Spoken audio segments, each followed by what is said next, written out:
اعوذ باللہ من الشیطان الرجیم۔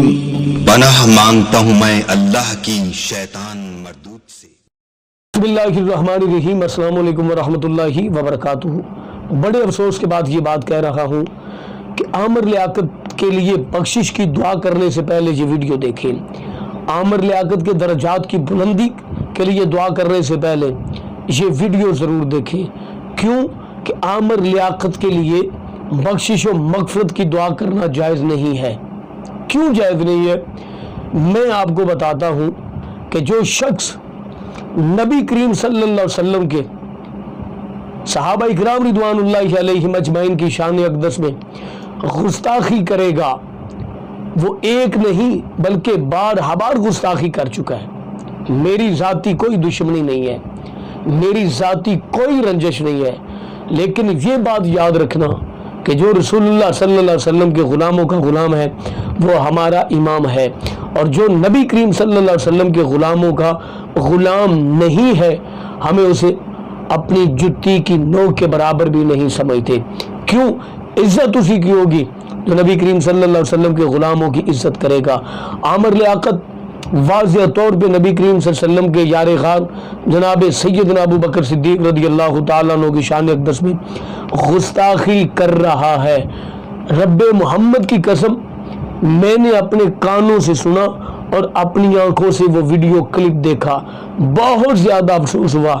بے شک عامر لیاقت کی فین فالوئنگ بہت زیادہ ہوگی، بے شک عامر لیاقت کے چاہنے والے بہت زیادہ ہوں گے، لیکن یاد رکھنا چاہیے محمد عربی صلی اللہ علیہ وسلم کے غلاموں کے چاہنے والے بھی بہت زیادہ ہیں۔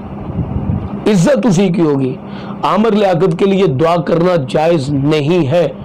جو نبی کریم صلی اللہ علیہ وسلم کے کسی غلام کی شان میں بے ادبی کرے گا، گستاخی کرے گا، وہ مرتد ہے، دائرہ اسلام سے خارج ہے۔ اور یہ ویڈیو دیکھنے کے بعد بہت زیادہ لوگ تڑپیں گے بھی، اور میں ان سے یہ کہہ دینا چاہتا ہوں کتابوں کا مطالعہ کریں۔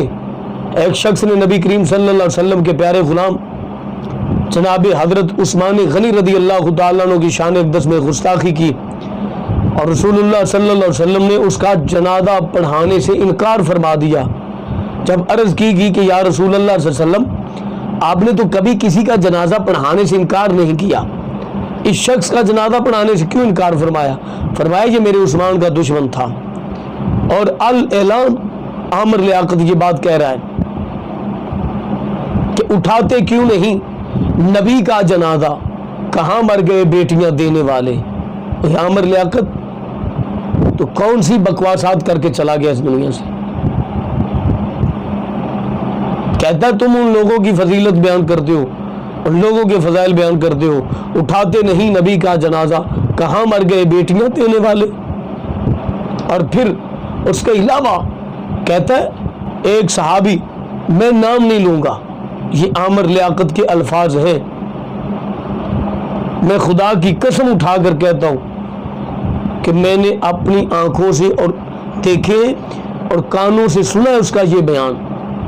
کہتا ہے ایک صحابی تھا، میں نام نہیں لوں گا، وہ بڑا قریبی تھا حضور کے، اور اس کو کوئی بات سمجھ میں ہی نہیں آئی۔ پہلے بھی جناب ابو بکر صدیق کی شان میں گستاخی، پھر جناب ابو بکر صدیق کی شان میں گستاخی۔ کہاں ہیں ہم مسلمان؟ مسلمانوں ہمارے لیے لمحہ فکری ہے۔ ایک شخص ایک طرف گستاخیاں کی جا رہا ہے، دوسری طرف جب فاصلے جہنم ہونے کی باری آتی ہے ہمیں جناب بہت زیادہ افسوس بھی ہوتا ہے۔ آپ ایمانداری سے بتائیں، ایک شخص نبی پاک صلی اللہ علیہ وسلم کے غلاموں کا، صحابہ کا بے ادب اور گستاخ ہے، ہم اس کی حمایت کریں گے؟ کیا ہم اس کے ساتھ کھڑے ہوں گے؟ خدا کے لیے ایسے شخص کے لیے دعا نہ کریں۔ جب حضور نے خود فیصلہ سنا دیا جو میرے یاروں کا بے ادب ہوگا، جو میرے صحابہ کا بے ادب ہوگا، اور رسول اللہ صلی اللہ علیہ وسلم نے یہ ثابت کر دیا کہ میں اس کا جنازہ نہیں پڑھاؤں گا، ہم دعائے مغفرت کرتے پھرتے ہیں جناب، ہم جناب اس سوشل میڈیا پہ ایک اویئرنیس پیدا کر رہے ہیں۔